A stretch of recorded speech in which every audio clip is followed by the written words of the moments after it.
Okay, so you are on, and then we welcome all your remarks, and perhaps there'll be some time for questions if they arise. All right. Thank you. All right. Thank you. Thank you all for having me, and thank you for being here. Like you mentioned, I'm the mayor in Fitchburg, Wisconsin. Also work full-time in the Oregon School District as well. I'm in the tech department. I spent a few years doing some substitute teaching. It really worked well with the mayor schedule to have that flexibility. But at the beginning of last year, with all the unknowns, I actually started working in the tech department. And as you can imagine, last year especially, there was a lot of needs. There's a lot of people that, struggling to get online, to be just now not only students but also teachers. Frankly, a lot of teachers that weren't up to date with some of the latest technology, and so it's been great the last couple of years. This year has been a lot better. Hopefully next year it's even more normal, whatever normal is nowadays. And I think that when I look at the treasurer's race, I look at, you're going to hear this from everyone, how important this is this year to elect Democrats all up and down the ballot. Absolutely correct. And when you look at the people that we've elected as a state, it's people who have been extremely qualified in that role. Tony Evers, Josh Call, Mandela Barnes, Sarah Godlewski, Jill Underly. And if Sarah was running for re-election, I wouldn't be here today because she's done a great job. I want to keep doing those things. But if you look at the qualifications, that's where I really feel like I have the advantage. And that's where, when you look at people who are going to really decide this election, which are the people that are in the middle, your neighbors who hopefully vote Democrat, but they sometimes vote Republican, because those are the people that decide these elections. When it's 20,000 votes, that's really, really close. And so those people are looking at the most qualified people. And so when you look at someone like myself, who's been the mayor in Fitchburg, we have a $25 million operating budget, $100 million capital budget. We did redistricting this year, and we didn't have any gerrymandering for that. So you'll be happy to hear that. And we've done a whole lot of things. We're annexing part of the town of Madison. I've been dealing with the pandemic. One of the things that I'm proud of is that during the pandemic, we did not have any layoffs. We didn't have any furloughs. And that's really a testament to the budgets that I've been putting together and being responsible for those, and making sure that we're focusing on key things that we need to, so that we weren't in a spot where we're in a lot of trouble when something like that pandemic happens. We were able to keep all of our services open, keep serving customers, which are really not only residents, but also businesses as well. One of the things that we did during that I was proud of is that we were the first community in Dane County to allow restaurants to have expanded outdoor seating, because they were restricted in Dane County, especially for a long time, on how many people could be in the restaurant. It was 25% capacity, it was 50% capacity. So we said to our businesses, if you want to expand outdoor seating, then we will help you with that. And we didn't charge them to do any of the fees or anything. We just had them fill out a form, made sure that it was safe and had good fire access and bathrooms and stuff like that. But we did that, and Madison followed a couple weeks later. So both had the great idea at the same time, but that was something to help our restaurants during the pandemic. We also offered some $10,000 1% interest loans to small businesses that were based in Fitchburg as well, to help get them through the pandemic. So we were able to do quite a few things that way. Another thing that I was really proud of is that I think that in Dane County, at least, of all the municipalities here in Dane County that had more than one polling place, we were the only city, town, village that did not have any changes to their polling locations. We have 4. We kept all 4 open in their location, and we're able to get more people to staff those, because, as you might imagine, a lot of people who work the poll workers were older and they were afraid to work the polls, but we were able to recruit more people to replace them and keep all 4 open. We didn't have to close any, consolidate anything like that. So that's another thing that I was really proud of. So, in terms of not only being the mayor, another thing that I think is really important is working in the school district. One of the things that you do as the treasurer is you provide money to school libraries throughout the state. And so I work with our librarians every day. I know them well. And I also see how, by providing them money for the libraries, frees up money in other parts of the school. And especially come off the pandemic, we needed to hire more people for math, more people for reading, because those are core things that students were behind on coming out of the pandemic. And so we need to make sure that we could hire more people to get those people caught up. And so, that's the thing that I think is really important to me. Education's always been a big thing for me. And so, really, I think that's a really valuable experience and knowledge. And I think that, that's another thing where I think the advantage I have is being in this role and running a city. I can be a great resource for Governor Evers. And so I can really provide a lot of perspective to him on what he's looking at doing and how that's impacting communities throughout the state. And then conversely, when he does do things like come up with his budget, I can actually explain that as well and provide resources and provide, whether it's social media or email or whatever it is, an explanation of how his budget is impacting people throughout the state as well. So I can help that way as well. I think that besides those things there, I got the education for it. I went to college at UW Green Bay for an undergrad. I got a business degree there. I actually got an MBA from Whitewater as well. So I also have the education piece to that.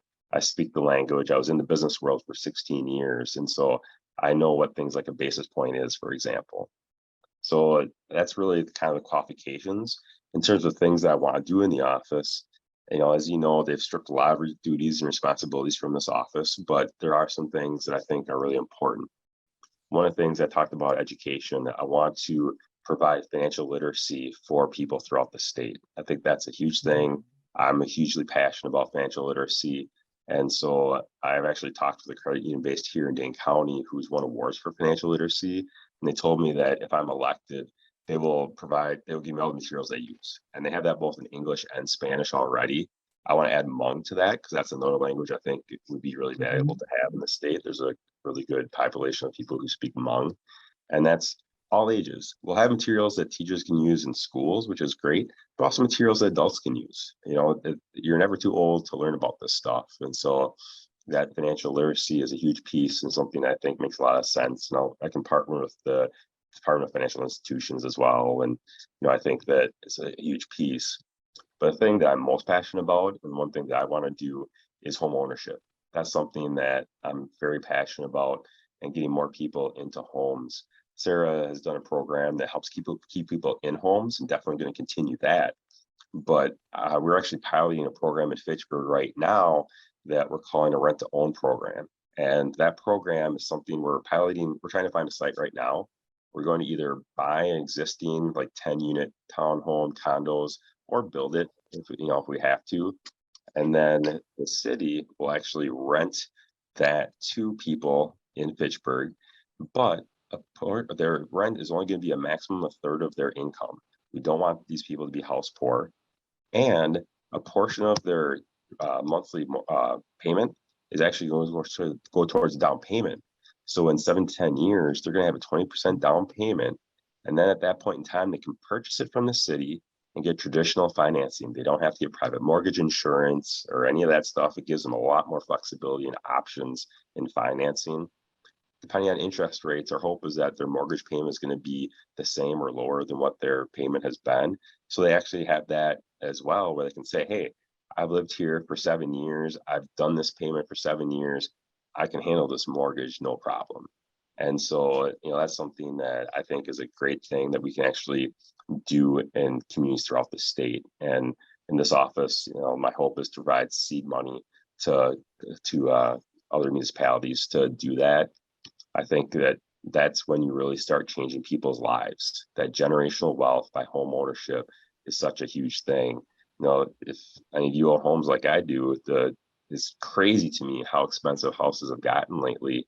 And it's hard for me to believe my house that I bought 17 years ago has tripled in value. It blows my mind, but that's that generational wealth piece to set up people for generations to come as well. So that's something that I'm hugely passionate about. And I think that's where, again, having experience where I'm not just talking about all these things I want to do, I've actually done these things and proven I can do these things. And I think that's what really will speak to the voters who are going to decide this race. And so, that's really, I guess, my big thing is yes, care about all those other issues that are out there. Definitely need to keep, pro-choice and those types of things. But the treasurer's office, do they do a lot with that? I don't think so. I don't see that happening. Um, but I think we talked a lot about legalizing marijuana in the state. I, I don't know why we don't. Well, I do know why, because Republicans don't want it, because Democrats do. But when that happens, there are a lot of challenges we'll have with the banking system. And that's something that we've seen in other states where they're traditionally a pretty cash based business. And so there are some challenges with that. And I do have background working in credit unions, CEOs of a couple of credit unions already. And so I not only have experience in that industry, I speak that language, and I know experts in there to help us figure that out. Because I do think how something like legalizing marijuana impacts our banking system is something that this role can have a part in, and working with the Department of Financial Institutions as well. I mean, they're going to have a lot of say to that as well. Other than that, I think one other thing that I want to do is put some restrictions on payday lending. That's something where those people are vultures, and it's crazy the 80%, 100% interest rates that are get charged because of the fees and things like that. And so I think that's another way that we can really make an impact for people who are less fortunate throughout the state, is by putting some regulations on that. And then, the final thing that I'll talk about right now anyway, is that this role is also responsible for the unclaimed property program.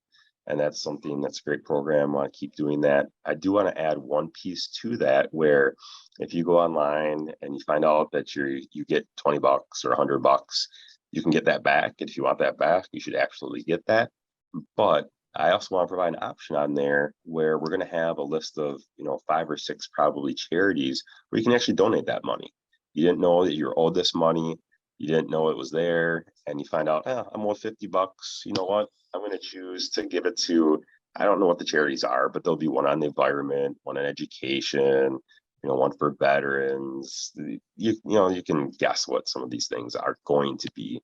I just don't know the specific charity, but I think that might be a really neat way for people to say, you know what, I don't need this. I didn't even know it was due to me. And so here's another option. And then they can get the tax benefits of just donating that directly to some other people. So, and that's kind of just a broad overview. Hopefully you have lots of questions. Aaron for wi.com is my website as well. Happy to talk more. I don't know if there's specific things that you want to talk about, but I wanted to at least leave a few minutes for questions. Thank you so much, and we will do that. I just wanted to let you know, Grassroots North Shore officially does not endorse any candidate in the primary, but we provide information on all the candidates through our newsletter and our website, and we have a whole elections section. So there will be, I believe you'll probably be getting a questionnaire from us to fill out. So it'll be information you provide to our readers. So with that, I open it up to questions. Anybody have a question for Aaron? Oh, well, Keith's got it. No, Keith, you have a question? Yeah, I'm sorry to dash off a little bit, but I don't know if you cover this, Aaron. But of course, we all know that there's only so many things that can be done because of our wonderful state legislature. Yep. And so within the context of your office, and maybe, like I said, maybe you mentioned it, but what do you see that you'll be able to do in order to improve the state? Yeah, I think that one of the advantages I have in this role, because like you said, the Republicans don't want to do anything that Democrats want to do. But as a mayor, I do have to work with people from all walks of life, and I've done that and do work with all types of people. The reality is that it's going to be a challenge to get these things done. However, having that experience, it brings me instant credibility. And that's the big thing, I think, is walking in with the credibility of doing things like being the mayor. And the reality also is that there are things I want to do. If I need support from both sides, I'm pretty much going to have to go to people who I build relationships with on the Republican side. And essentially, they're going to have to be the ones who bring it forward. And I don't have this huge ego where I need to get credit for everything. that's one of the hardest things about this. Then you talk about how great I am, and that's just not who I am typically. But I think that ability to build relationships from people from both sides of the aisle. So then when there are things that I want to do and some things I've talked about, I can get that support by going to those people and saying, hey, this is what I want to do. Let's figure this out. And they can be the ones who introduce it, and they don't want the credit. I get, hopefully we can at least share credit a little bit. But that's a big thing for me is, I'm not here to just talk about how great I am and try and get all the credit for myself. The ability to work with other people, I think, is a big piece of that. Yeah, thanks. Nancy, I think you had a question. So, Aaron, how long have you been mayor of Fitchburg? I've been mayor for 3 years, and there was a weird 1-year term that I got elected to first, and then after a year was reelected. And the first time in Fitchburg, anyway, I didn't have an opponent. It was an uncontested race for mayor, and so I think that just speaks to how well people think I've been doing. And I've had some people jokingly tell me they're not going to vote for me for treasurer because they don't want me to leave being mayor. Okay. Thank you. Yeah, you're welcome. And I was on city council for 2 years before that. I was on our Parks and Rec board for 9 years before that. So heavily involved even before I was mayor. So you have a fair amount of experience in government and Absolutely. and Yep. what it takes to build consensus and so on. Thank you very much. Yeah, you're welcome. Thank you. Anybody else? Kat? I just ahead. wondered, thank you. I wonder what your plan is for getting your name out there. The state seems to be so large. We have to be able to contact every bit of it.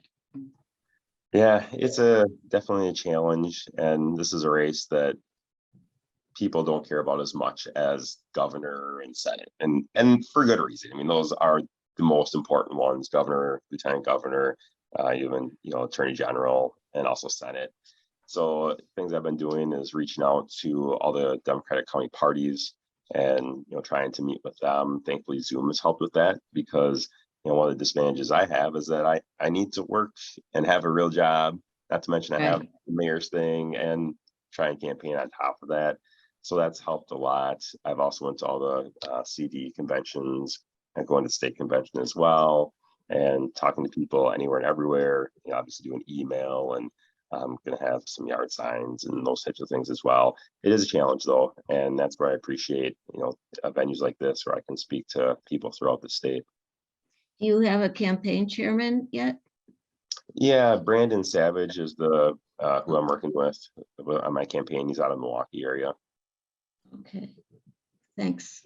Yeah, Yeah, we know him well. yeah. We do. It's a familiar name. Okay. Oh, well, this has just been very informative. And we One more appreciate. Oh, go ahead.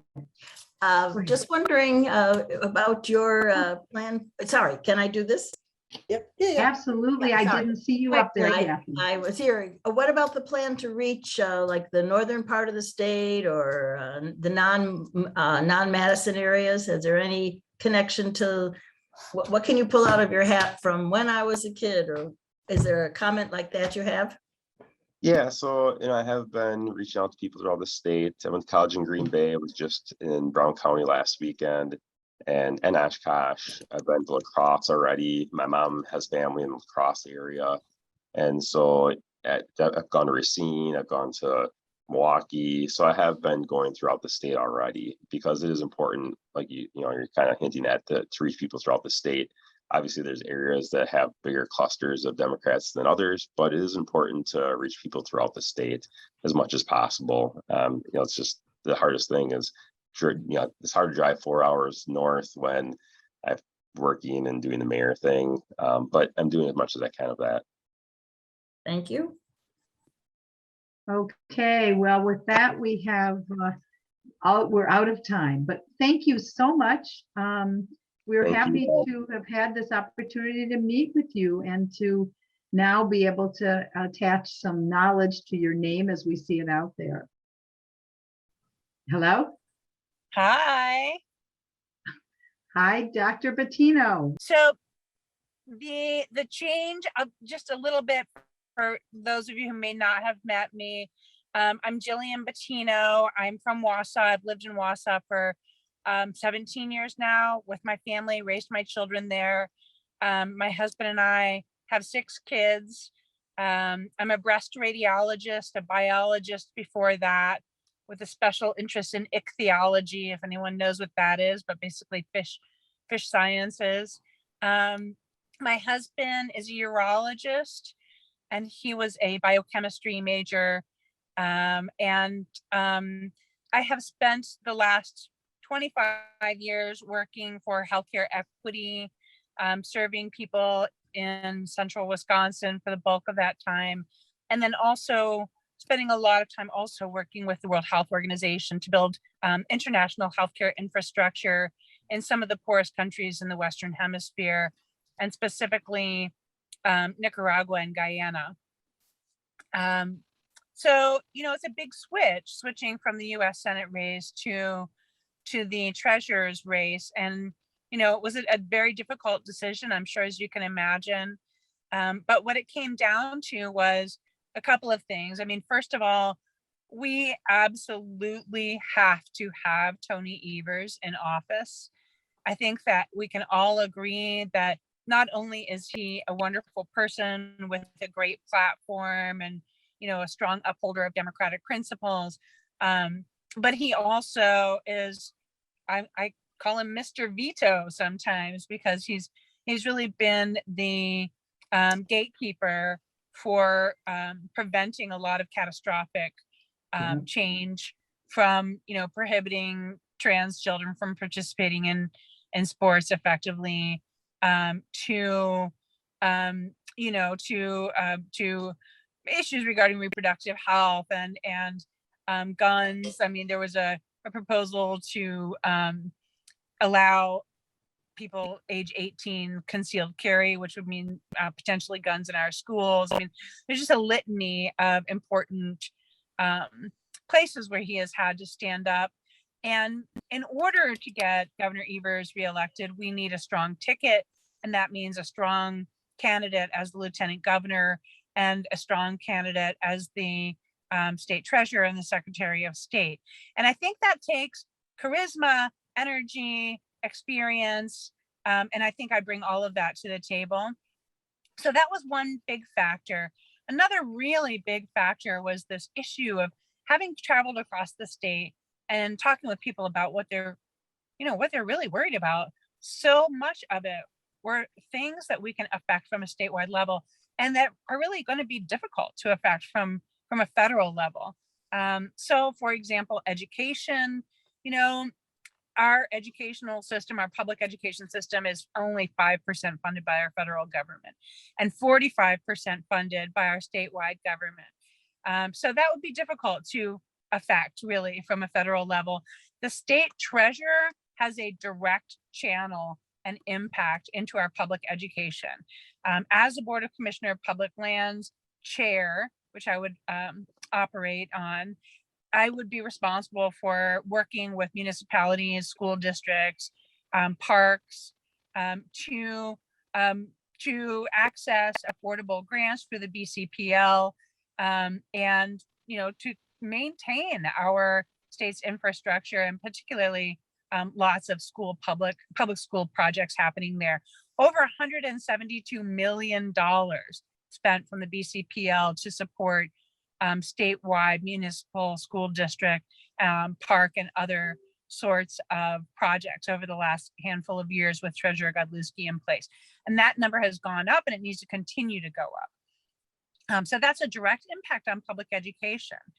The other thing is that as a constitutional officer, I think it's my responsibility to be intimately familiar with our state constitution. And if we look at Article 10 of our state constitution, it states that public schools should be equitable and free for every child in our state. This always surprises everyone and blew me away the first time I saw it, but age 4 to age 20. So right now we are asking, begging, pleading for universal pre-K, so that kids can have early intervention. We know that the best investment in our future is investing in education and investing in our children. We shouldn't be asking for it. We should be demanding it. It's written into our Constitution. And the same thing with public education, college. The first 2 years, we're asking, can we get free public college for the first 2 years? It's already written into the Constitution.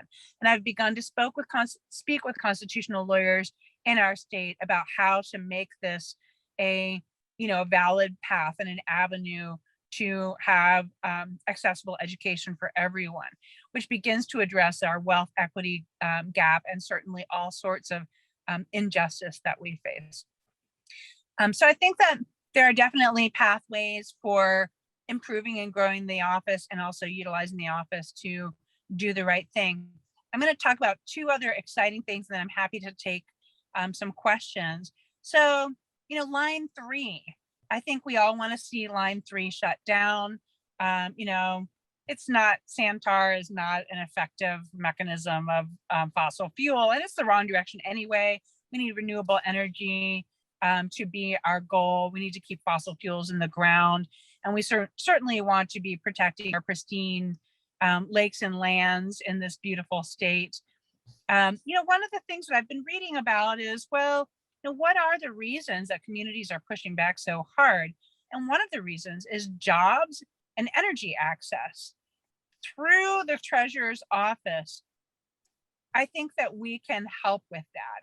So we want to shut down line 3, but we also want to make sure that our communities still have the energy that they need and that people are still employed.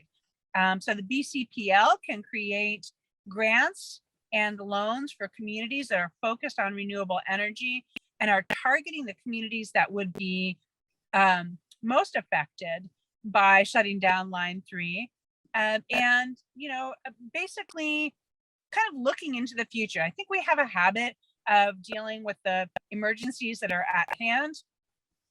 No fault of our own, or perhaps it is, but you can certainly understand with all of the emergencies that are right here that we're facing. It's difficult to plan for the future, but we want to be sure that if we're shutting down line 3, we're also making sure that our communities that are dependent on line 3 as an energy source and also dependent on line 3 for their employment and their well-being, that we're dealing with that. I myself, at my house, I have a 15 kilowatt wind turbine. I live in Wausau.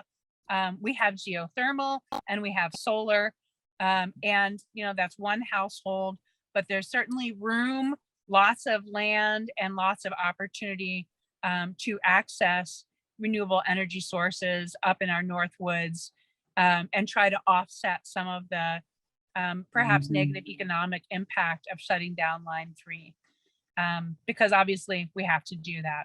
So that's one exciting pathway. Another exciting thing, I think, is drug prescription costs. This is a terrible issue across our country. As a physician, I'm incredibly embarrassed, if you will, about the fact that we have not managed to deal with this. I think doctors have been removed from the equation. There is a way to address this through the treasurer's office. So there was a wonderful comptroller, that a similar position to the treasurer in the state of Connecticut. His name is Kevin Lembo, Lembo, and he recently departed from that role. But while he was acting as the comptroller, he managed to create a drug transparency cost program with CVS. So the state treasurer, myself, if I were the state treasurer, I would also be the treasurer of the employee trust fund health insurance plan. So our state employees health insurance plan. And Mr. Lembo was also in that position, and he was able to set a precedence where every physician, every patient, anybody, open access, could look up the cost of a prescription drug prior to assigning a prescription, so to writing a prescription. And that means that there's no secrets. I don't know how many times I've had this happen. I bet you everybody on the call has had this happen, where somebody writes you a prescription, you get to the pharmacy, and it's going to be $1 bajillion. I mean, it's ridiculous. you might be paying $5 for something else, maybe a little copay. And this one is going to be $180 or $300 or $600. So many drugs, and brand new drug for Alzheimer's that's out, $60,000 a year. Yeah. $60,000 a year. And it will not be covered adequately by Medicare. And it is an infusion. So there's extra costs associated with it. This opportunity creates transparency. And that means that when your physician is writing a prescription, they know how much you're going to be paying for it. And you know how much you're going to be paying for it. So it does two things. It lets you be more selective about what sort of prescription you want, and it creates competition. And we all know that competition is good, because then CVS might say, well, I can't sell that hypertensive medication for $60 a tablet because Costco is selling it for 12. So I've got to be competitive. I'm going to drop it to 12. And what this did in a very quick amount of time in Connecticut was it dropped their prescription drug prices across the state by 10%. So this sets a precedent. It opens a can of worms, and it allows us to demand transparency for pharmaceuticals, which is only the beginning of how I would utilize that, to demand transparency across the board in healthcare. And it also creates accountability, because then you don't look so good, and everybody knows when you are jacking up the price of perhaps, PrEP medications that prevent HIV infection, or gender affirming care medications, or insulin, or meds for kids who have allergies. That's where the price gouging occurs. They target people who are absolutely desperate and absolutely require life-saving medications. It's a disgusting behavior, and I think this is an intervention that can make it begin to stop. So I have lots of similar ideas about that. Cannabis is on the list. We don't have a state banking program for cannabis. If and when we do legalize it, that needs to be addressed. Cybersecurity for our state, we're way behind with that. And certainly retirement security, planning for our immediate retirement crisis, and also to strengthen Social Security for our futures. So I'm happy to take any questions. As you can see, I'm excited about the job. I like the details, and I like figuring out how to make sure that this office is elevated and strengthened, so we never have to fight to maintain it again. Wow, thank you so much. Questions? Please, anybody have a question? Might not be quite the best time and a place, but as I understand it, one of the reasons why our prescriptions are so expensive is because we essentially have federal laws that prohibit importing the competitive medications. Never mind whether they're approved by FDA or not, and whether they should or shouldn't be, and whether FDA should be the sole entity to approve those, because clearly plenty of Western European countries are way ahead of us in some of the medical procedures and thoughts in general. In fact, we even, as I understand, have the laws that prohibit importing back into the United States the very medications that have been exported out of the United States to those other countries. Mexico, for example. Isn't that kind of an elephant in the room when it comes to all of the other price gouging issues that drug industry can do, because we gave them the federal power to do that? Why don't the doctors speak loudly about that? Because clearly only the things that are in a public's mind and view and ears daily on TV get acted upon to hopefully help us, the people that don't seem to matter anymore in the country, more or less. I don't know if you can answer that one or not, but give it a try. Thanks. Yeah, so I mean, you're exactly right. There is not free importation. It's not permitted to import pharmaceuticals from abroad in general. There are some ways around it for particular for particular states and for particular pharmaceuticals. in terms of why doctors don't yell out enough, it's interesting. I think over the course of my 25-year career in medicine, I have seen what I would consider to be a disempowerment of physicians. So I feel like, used to be when I was in my, mid 20s and early 30s, just starting out, that we had a say and that we were at the table for these conversations. But healthcare infrastructure has changed a lot. And there are sort of physician representatives, but overall, these are people who have studied healthcare administration. They're not physicians, they're not patient advocates. They are business people. And those are, if you look at the American Association of Hospitals, or you look at a group, the name is slipping, I think it's something called a group for the future of healthcare in America. It's made up of insurance companies, hospital associations, not physicians, but some colleges. And I'll be truthful, because that's my nature, but the American College of Radiology used to donate to this group. This group is anti-Medicare for all. This group is not advocating for patient rights. They're advocating for basically profiting on illness, which is disturbing, and commoditizing healthcare. So the doctors are not running the show like we used to be. But let me interrupt you for just a minute. I do understand how many organizations and businesses are against what I was just complaining about. I'm just concerned, what I'm just trying to suggest to you, and I realize that you don't represent all the doctors in the United States, obviously, but the point is that, eventually people listen to their doctors. We all know that you're just a little more powerful than us, the consumers. But again, you're getting into political aspects of that as well. So I understand that as a state treasurer, you might not have huge bull pulpit, but again, you're getting into politics and you're a doctor at the same time. Right. You know how the Republicans do. They bring up a word that becomes a mantra, and I don't care what they do, and everybody is speaking it, even if they have no clue what they're talking about. Doctors do have that possibility to speak. So I just wish you would. Thank you. Exactly. And I plan to use this bully pulpit, if you will, and my science and medical background to make plain the effects of some of these choices.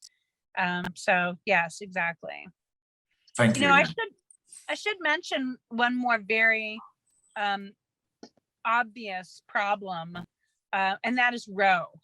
And I think that, right now, front and center for everyone, every woman, every human being, anybody who believes in economic security and bodily autonomy, all of us, that Roe is front and center. There is nobody who in this race, or maybe in any race in our state right now, who can speak to Roe like I can. I have been the one delivering news to a 30-some-year-old who has an 8-month-old on her lap and is also in her first trimester of pregnancy, and has a horrible, aggressive breast cancer. And obviously the last thing that we need is a lawyer or a man in the room telling her what to do with her body. These are things that are difficult and tragic and horrible to navigate. And the goal is always preserving well-being of the mother, and preserving and upholding her rights and her bodily autonomy choices. And I've seen everything from people who determine that they're going to have maybe a preterm birth, so they induce early so that the patient can undergo chemotherapy. I've also seen patients who just hope that they can get chemotherapy and that their pregnancy will survive. And I've seen people who choose to terminate. But I have never seen, ever in 25 years, seen nor heard of a third trimester termination of a healthy fetus. It is simply not done. This is fabricated BS to distress and misrepresent Democrats in our efforts for bodily autonomy. So I just wanted to put that out there because it would be inappropriate to have a conversation these days without bringing it up. Thank you very much. Appreciate that.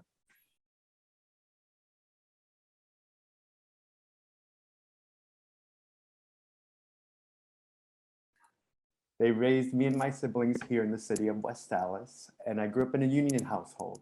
Both my parents were postal workers, and it was those good paying union jobs at the Postal Service that allowed them to provide for me and my siblings.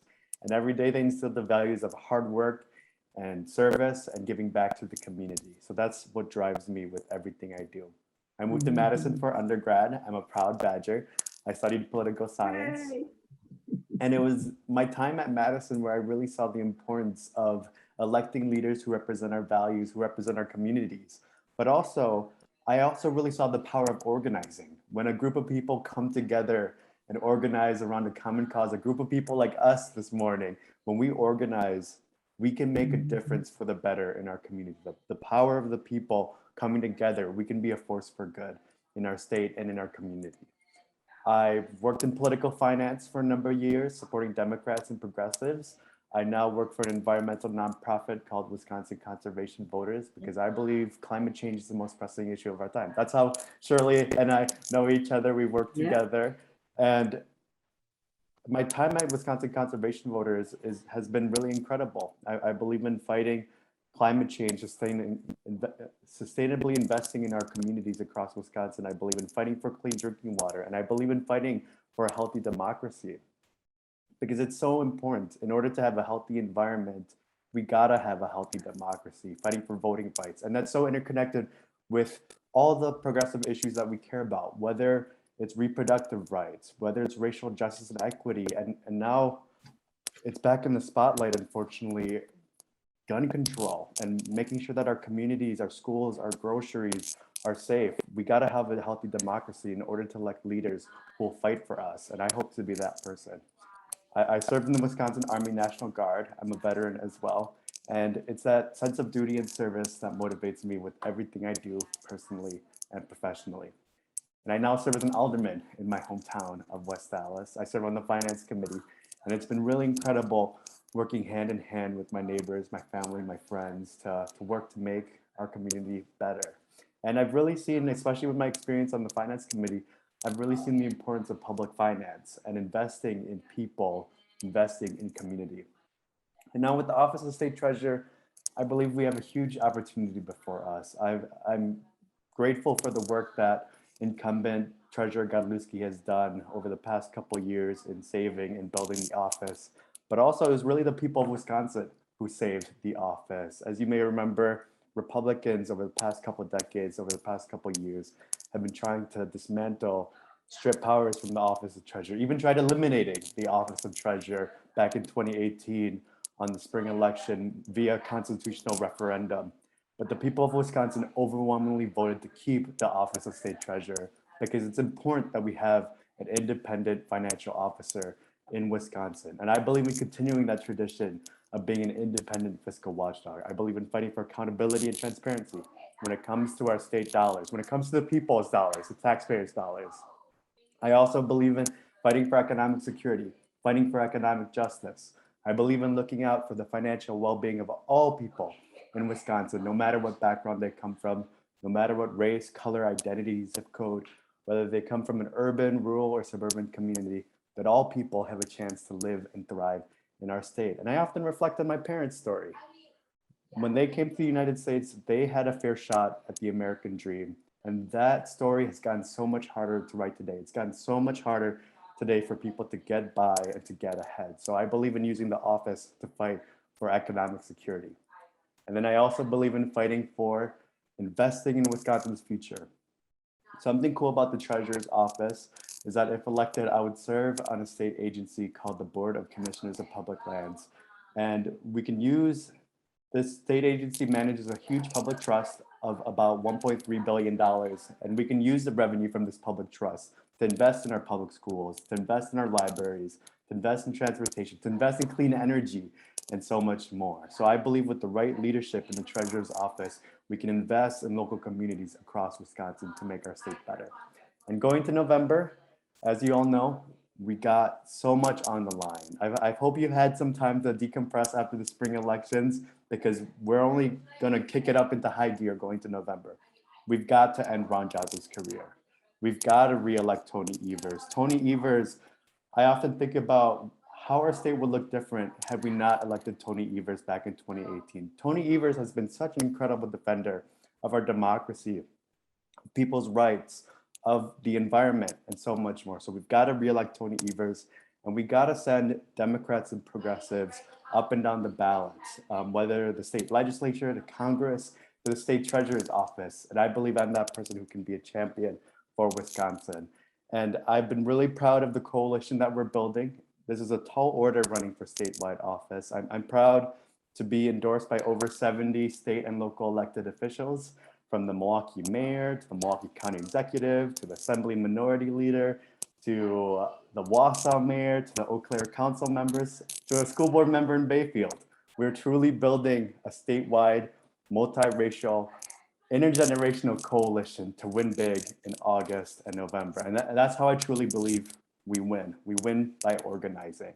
So that's a little bit about me. My website's angelitoforwi.com, ANGELITOFORWI.com. There you can learn more about the campaign. You can donate, you can sign up to volunteer. We still have time to collect signatures. So if you're interested in signing my papers too, we have information on that. But I'm happy, I don't know how much time we have left, but I'm happy to take questions as well, and to talk to you more if there's anything else that you're interested in learning about. Thank you so much. Anyway, let's open for questions. That was a great presentation. Thank you. Anybody have a question? Nancy. So Angelito, could you briefly tell us what your finance background is like? What experience you've had with state budgets or other budgets? Yes, totally. I appreciate the question, Nancy. So my biggest experience is being an alderman here in the city of West Dallas. I serve on the powerful finance committee, and we are the first level of public finance management in the city of West Dallas. In West Dallas, we have a budget of over $130 million. So the finance committee is in charge of allocating where those funds go, accounting for that money, and investing in different projects, economic development, and much more. I've also worked in political finance. I was the finance director on Tom Pausowitz's 2018 congressional campaign. And right now I work at Wisconsin Conservation Voters. I'm the money man at WCV, making sure that we have the fundraising, the resources, and that our money at WCV is accounted for as well. And I believe I bring that unique perspective to the state treasurer's office with my work in political finance, nonprofit finance, and now in public finance as well here at the city of West Dallas, because that's really important. When we talk about money, I believe budgets are moral documents. The decisions of where we invest our money, where we don't invest our money, that affects everyday people's lives. And I think it's so important that we have a treasurer who understands that, because with the world that we're living in right now, there's so many forces out there trying to wear us out, trying to bring us down. But I really believe it's important that we continue to fight the good fight, to make our community, to make our state better for all people, no matter what background folks come from. We got to keep organizing. We got to keep working to elect people who will fight for us, and not just come around election time, but all the time, year-round organizing, year-round building relationships, and year-round fighting for Wisconsinites. That's a thorough answer. Who else has a question? Great. Shirley. Okay, so Sarah Godlewski initiated quite a few programs, and I was wondering if there were any of those programs that you felt were particularly wonderful or successful and worth preserving, and whether there were any new programs that you thought were even more worth instituting. Yes, thank you for the question, Shirley. Something I'm really excited about. Sarah did a lot of cool work in different aspects of finances. She's been really pushing forward a program called 401 Kids. It's basically like baby bonds, having the state government help young people or newborns, children start investing at an early age. And then with her homeowners task force, she's also helped help folks buy homes, because as we know, home ownership is one of the best ways to build wealth and to build equity. And right now with the current housing crisis, I think it's more important now than ever. So I want to push those two projects forward. And unfortunately, it does have to go through the legislature in order to enact them. And right now the legislature has been so difficult to work with gerrymandering that's been basically obstructing the progress that we want to make. So I believe in fighting, working with the governor and trying my best to work with the legislature to push those programs forward. But something that I want to add that I think is really important, especially with my perspective as a young person, as the son of immigrants, as a person of color, is financial literacy. I think that's really important. I believe in partnering with county treasurers. I believe in partnering with municipal treasurers. I believe in partnering with school districts, local colleges and universities, technical college, to promote financial literacy and really helping people find economic security. Because like growing up, I don't come from a wealthy family. I don't come from a well-connected family. So it was really something that my family and I had to navigate and figure out on our own. But if I can make things a little bit easier for folks around me and for future generations, I think that'll go a long way. So promoting financial literacy programs, that'll be part of my priority as well. Anybody else? Cap? This is just a quick one. You said that you are a young person. Do you mind telling us how old you are? I'm 25 years old. Great. Wow. I was the youngest person ever elected in West Dallas, and I was the first person of color elected in West Dallas, and it'd be the same for the state treasurer's office. I believe it's really important that we have more young people running for office, and especially going to November, turnout among young people, turnout among communities of color. That'll be the difference between Republicans winning statewide and Democrats winning statewide. So I have those relationships, and I hope to organize and energize young people and communities of color. Yes. Great. Yeah. Thank you. Yeah. Wow. Anybody else? Oh, Cheryl. So this is showing my ignorance. So what are the kinds of things that the treasurer has the power to do? I know the legislature has tried hard to take powers away from any official that is not one of theirs. So what's the range of a treasurer's duties and opportunities in our state? Yes, no, that's a really good question, because the role has changed a lot over the past couple of decades. And one of the big ones is the power to audit. Other states, treasurers are appointed by the governor and confirmed by the legislature, but Wisconsin has a deep tradition of having an independent state treasurer. That was written in our original constitution. So, and that's something that I really appreciate and really value, because there are Republicans out there in Wisconsin who want to eliminate the office or consolidate the office, to consolidate power, basically, the power grab. But right now, the treasurer has the power to audit any state agency, the power to audit the legislature, the attorney general's office, the governor, the lieutenant governor. And I think that's really important in keeping and preserving that power. And then also, the other most tangible way the treasurer can do work and to make a difference in people's lives is through the Board of Commissioners of Public Lands. So the Board of Commissioners of Public Lands, currently, the current treasurer serves as the chair of the board. It'd be the state treasurer who serves on it, the attorney general, and the secretary of state. And I would work with the attorney general and the secretary of state to provide financing and grants to local communities across Wisconsin, to provide grants and financing to counties, to to villages, to cities, to school Mhm. boards. There's a cool project recently, small town in northern Wisconsin, Washburn. They recently accepted funding to the Board of Commissioners of Public Lands to put solar panels on their wastewater Oh, treatment. wow. And over the past couple of years, it's been good for the environment, it's been good Yeah. for public health, it's been saving money, and it's been good for jobs. So I believe in doing more of that across Wisconsin. Well, one last comment, question from anybody? Oh, Kathy, go ahead. Last one. How are you planning to reach the constituencies that are not already on board with these progressive ideas, the people in areas that wouldn't know about what you're approaching to do statewide? Totally. I really appreciate the question. I think number one is showing up. I've been campaigning since July of 2021, so it's been almost a year now. And there are so many people that I'm talking to in urban and suburban and rural communities who have never been approached by a candidate or campaign, who have never been talked to by a candidate, Wow. elected official, or campaign. And it's such a loss. It's so heartbreaking.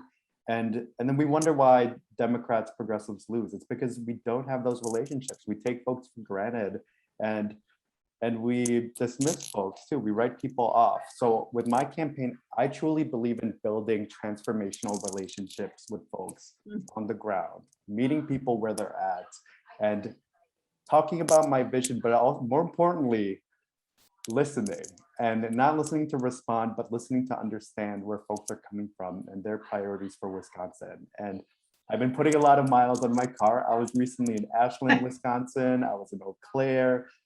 And you would be amazed by how just me showing up and listening, people are so grateful because so many candidates, elected officials, campaigns don't show up, whether that's in the inner city or whether that's in a rural community. People feel left behind. And I think by showing up, by building those relationships, by organizing the way that you all do, knocking on doors, talking to people where they're at.